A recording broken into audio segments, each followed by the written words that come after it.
Looking forward to that story, but first at 5, we are hearing from D.C.'s mayor as more National Guard troops are heading to the district. Thanks for joining us this evening. I'm Michelle Marsh. And I'm Scott Thuman. This is now week 2 of a joint effort between MPD and federal authorities to address crime in the city. President Trump ordered the multi-agency approach last Monday, if you'll recall, but the administration was blocked from taking full control of MPD just 5 days later. However, the president still shared this praise on Truth Social now about the work that is being done to make the city, quote, safer. He also makes reference to falsified crime data that comes after D.C. settled a lawsuit last week with a sergeant who said crimes were misclassified in 2020 to make crime stats appear lower. All right, today we've got team coverage going on. Our Rebecca Turco is learning a lot more about the immigration enforcement in this initiative. And Brad Bell has the latest on the reaction from city leaders. Well, let's start there, Brad. I watched that news conference today as you asked the mayor some pointed questions. The mayor saying despite more troops coming to D.C., it's not a takeover.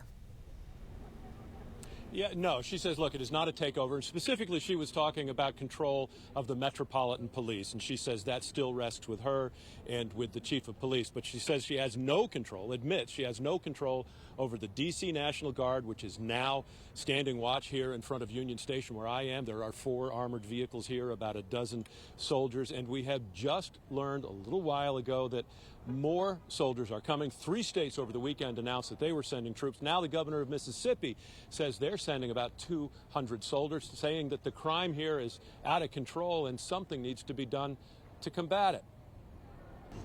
In front of Union Station today, soldiers from D.C.'s National Guard standing watch in and around several armored military vehicles.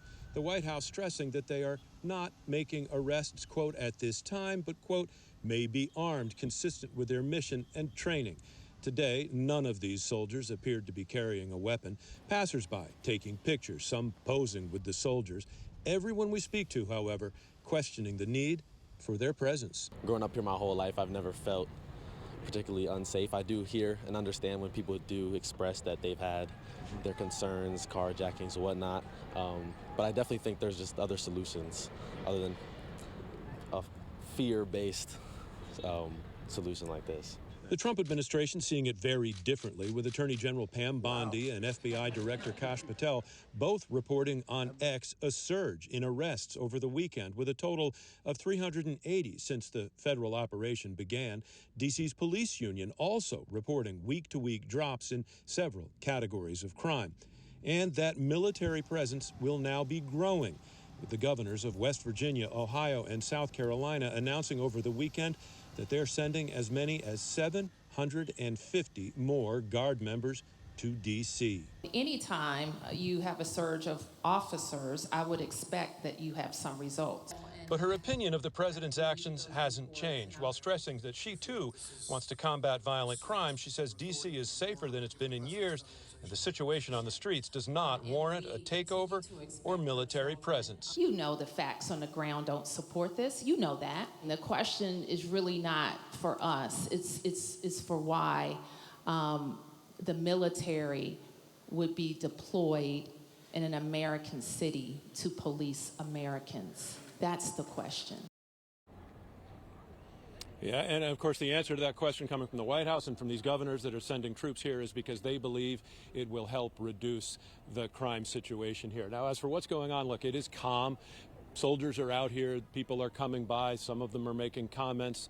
I'm told the majority of comments are unfavorable towards these soldiers, but we've seen no any sort of intense activity at all. It is remaining calm despite this presence here outside of Union Station. At Union Station, Brad Bell, 7 News. Brad, thank you. And as you just heard Brad say, the D.C. Police Union has praised the assistance of federal agents over the last week. They've talked about significant drops in crime compared to the week before federal law enforcement stepped in to help. There were 2 fewer reports of assaults with a weapon, 10 fewer robberies, and 18 fewer vehicle thefts. Burglaries, however, did actually go up by more than double since that takeover. We'll get back out to Rebecca Turco now at Union Station as we're also learning about 40% of people who've been arrested are undocumented immigrants, and that's according to the White House. Rebecca, were any of those people arrested by local police targeted by ICE? So that's what we're still working to learn at this point. I've been working all day to get answers from the White House, from ICE, and various other agencies to work to get to the bottom of that.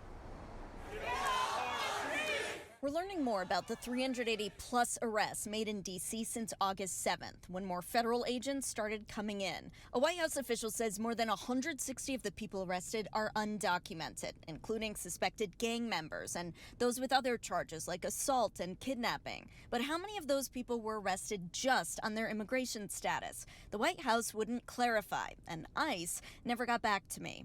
The mayor says the focus of the Trump administration's increased measures in the district needs to be violent crime. Nobody is against focusing on driving down any level of violence. And so if this is really about immigration enforcement, I think the administration should make that plain. Immigrant groups like AUTA tell 7 News they're monitoring Attorney General Pam Bondi's latest order for the Metropolitan Police to help with immigration enforcement, including arrests. I asked Metropolitan Police whether they've arrested anyone on immigration status alone.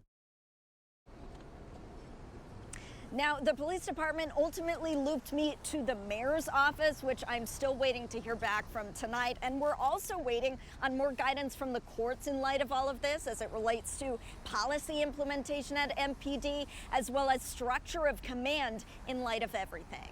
Reporting live from Union Station, Rebecca Turco, 7 News. Rebecca, thank you. Week 2 of a federal law enforcement presence in the district also brings week 2 of protests. Advocates to maintain home rule with the organization Free DC rallied outside the Reeves Center in Northeast. They're calling on DC leaders to push for the withdrawal of federal agents and National Guard troops. Tonight, Ward 1 council member Brianna Doe is hosting a virtual town hall to talk about the recent federal actions in D.C. that will run from 7 to 8 o'clock on Zoom. You can find a link to join on the Doe's social media pages.